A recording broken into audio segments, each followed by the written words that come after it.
Hello, my name is Ricardo. I'm going to be telling you what I did on March the 13th. Yeah, let's begin. So, in today's lesson, sorry, my throat. Today's lesson, we got together, we just did like a little physical warm up. We did some very intense ones like run on the spot and high knees and all that sort of stuff. We did that, and then after that, we did some stretches and some yoga stretches. My friend basically does them all the time, and she's very flexible, so some of the stretches are very hard to do. So for example, one of them, I have to have my leg, or my front leg, like over here, and the other one's back there, or I have to do the splits and have my body on the floor basically. That sort of stuff is like, yeah, I can't do. So she's like, it's fine, just do another one which is similar to it. Like, the aim is to not actually sorry, there was something there. The aim is to not actually hurt yourself fully. It's just to, get the body like warmed up. That's like the main point. That's like the main reason why we do this. Cause if we just step into it, then it can you can probably strain a muscle or something like that, injure yourself, just little stuff like that. But yeah, we did that for half an hour, which is mainly the right time, or the correct time to do exercises. Really, well, those sort of exercises in this department. And yeah, and yeah. So we got our scripts out. Liz told us to highlight. Well, she didn't tell us to highlight. This was mainly my choice. I like to highlight my lines because it helps me see them clearly, and I don't get them mixed up to someone else's line. And I'm very on it as well. So yeah, it helps me a lot. I've also highlighted the stage directions in a different color. So the stage directions are in orange, and my lines are in pink. I've done it in bright color because, as I said, it helps me see it clearly. So I was on stage. I had two more people on stage because basically in this scene right now, which I'm looking at right now, it's me and these two other people on set. Um, for example, Danny. There's a person who plays Danny. He's on stage. I play John Tate, so I have to be on stage. Unfortunately, we didn't have the person who played Lou, so my friend had to step in and play Lou just for this session. And yeah, it doesn't really bother me that someone else is playing that character. Like, even though he's on there, it shouldn't throw me off. And yeah, I sent my lines out. And I was want to say we just went over our lines over and over again.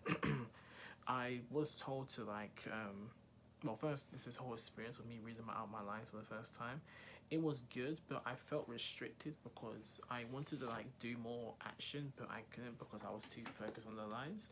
But once I'm off book and all that, which will hopefully be soon, I should be able to experiment more, like maybe move over there, more over there. That's another thing. It was a bit hard to know who you're not talking to, but it was hard to move around the space because Liz told us that don't stand around in a circle.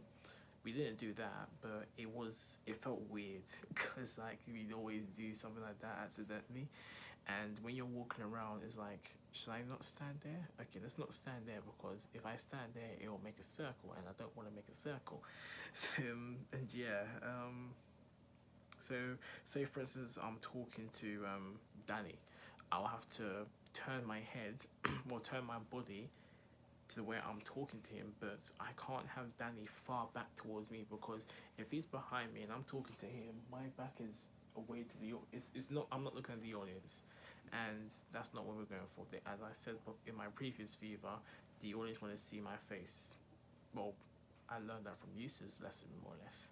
So yeah, and one of my strengths though is that I was able to read my lines clearly, as I said, highlighted, so that was a good thing. And yeah, that was more or less the first half of the lesson. The second half of the lesson. Oh, one more thing. What Liz told me to do is my articulation. It needs to be more clearer. Sometimes I'm saying words and I need to just calm down. And of course, my character is very hyper, but I need to calm down, say the words clearly, go over my vowels and all this sort of stuff, so the audience can actually hear the words and project my voice, not louder, but project it clearly. And I'll work on that. I'll find some techniques on my phone, well, not my phone, on my last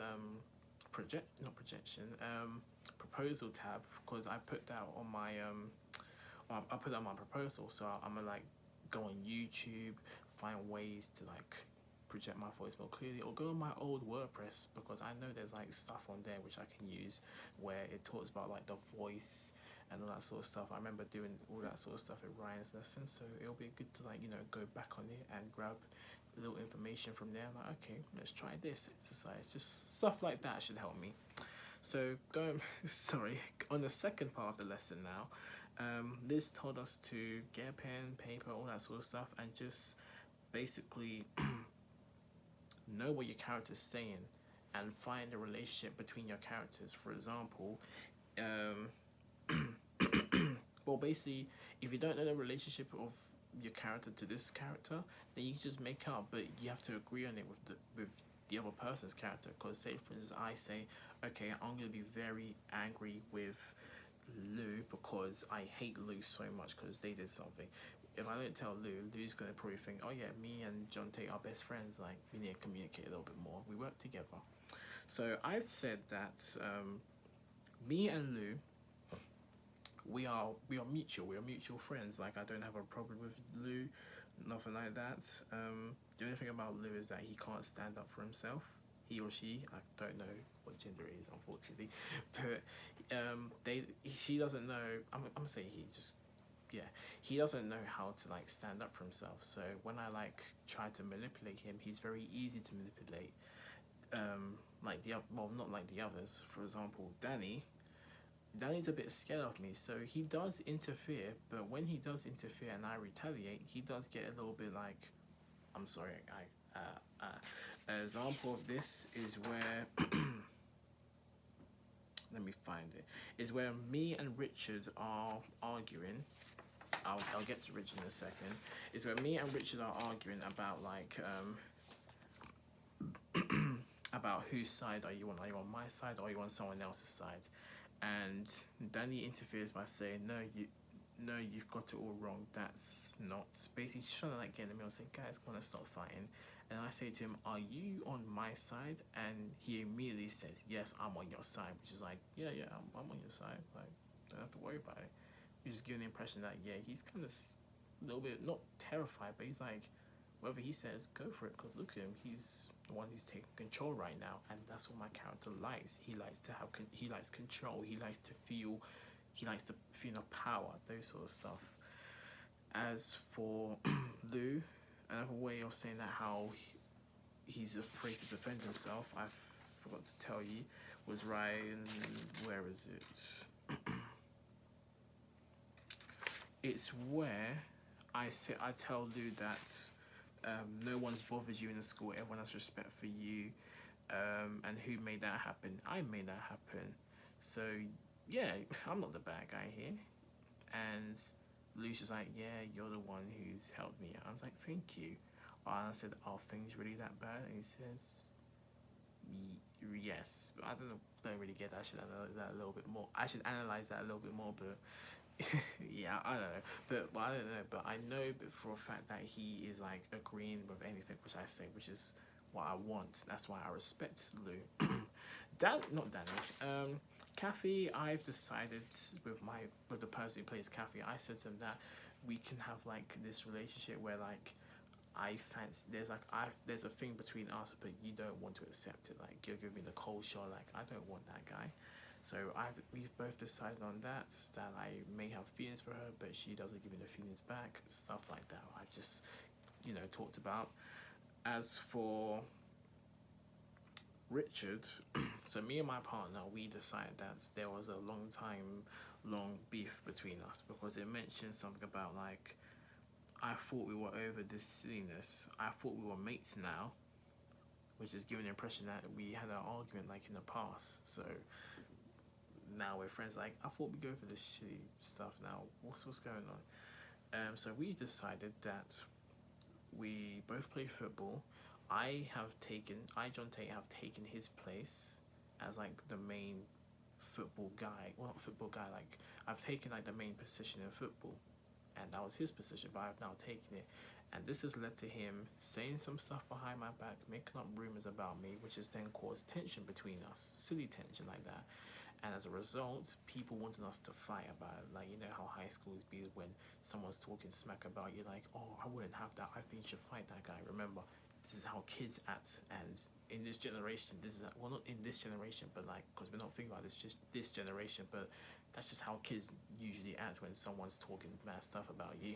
So as adults, we decide to say, you know what, let's not give them what they want. Let's just be civil and just talk about it. So we talked about it and we decided that yes, we're not gonna fight. We're just gonna be cool, calm people, and that's what we decided. And look what's happened. We are civil, but there is still a little bit of tension, such as like side eyes or just like, well, I wouldn't say side eyes, just like if there's anything wrong, I'm quick to be like, oh, you're wrong. What's going on now? Why are you doing this again? Really, I thought we'd gone past this stuff. You're bringing it back up again. Just stuff like that. So that's my relationship with Richard. So that's Richard, Danny, Lou, Kathy. They're the main four I've done. There's another one where it's Brian. Well, everyone believes Brian, so there's nothing really to go about that. And for example, I call Brian. I say in this line, that just leaves you, Brian. You crying little piece of filth. There we go. I have no respect for Brian. For Leah, it's a bit of a tricky one. I haven't fully like, you know, what's the words, analyze it yet, but I do remember it saying that when Leah's talking, I place my finger on her lip to silence her, which is giving the impression that I also do not like Leah as well. So, and this is a flirty way, but the way how it says to silence her, I'm getting the impression like saying like just shut up.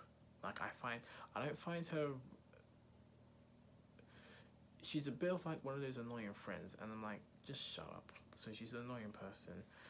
What my homework is to find out what my relationship is like with Phil, and if I can't find it, then it's my job to say, okay, go to the actor who plays Phil, and we can have a discussion about it, and we can agree and disagree on how our relationship will be like. And yeah, that's what I'm gonna do. For Jan and Mark, those are the two I forgot to mention. In the scene, I'll get to that because that's in the next lesson. But that's what we more or less did in today's lesson, or in the second period. The third period now, I was told to, well, we just did the same thing again. We did the same scenes and all that. Liz told me to analyze my script a little bit more. So I did stuff such as at this part where I talking to Lou and Danny, I decided to mark at a certain point where it says and that's ... pause, take a breath, and then continue my line. Because one thing what we all notice is that some of the lines, they don't have a full stop at the end. For example, like look at this one. Like this don't have a full stop. So we said, yeah, we're just gonna, it's like you're carrying on what this person's saying. Well, not carrying on, it's like you're overtaking this person's conversation. So say for instance I'm saying, not fine exactly, alright, fair enough. I mean, things are bad, things are a little, alright, yes, I'm not trying to hide this is tricky. It's tricky. Tricky, like Lou says tricky straight away as soon as I say it's a tricky, cuts it straight away, and I just continue. Situation, like it's a tricky situation, but he says tricky situation. I think another way of pointing out is that if this word right here, because normally they start with a capital letter, it don't start with a capital letter, which literally shows that Lou has just overtaken me. And yeah, and to be honest, I don't really notice it as much because I'm at a very, there's different units to like my test. At this first part, this whole page right here, I'm very like, you know, panicking, I'm processing what's happened because I've witnessed the whole incident. But when it goes to the part where it says, look, haven't I looked after things before? It's giving the impression that I've like, you know, like I take a deep breath, I'm like, look, let me just, everything's gonna be fine. We can just, you know, I'm basically like, I'm calm, I've collected my thoughts, I'm like, okay, time to control the group, more or less. And yeah, was there anything else? Oh, I was told to, at one part where I have an argument with Richard, One thing that Liz told me which I can do, which is can show how I'm flirting with Kathy, is take Richard's hat off when he's wearing a hat, walk around with his hat. I'm like, look at me, I'm wearing a hat now, and I wink at her. I see she's not interested. I'm like, as a result, I'm like, you know what? Take the hat back.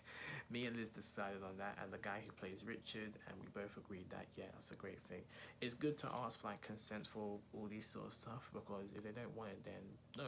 For another example is when I put my finger on one of the actors' mouth, because that's what I do to Leah.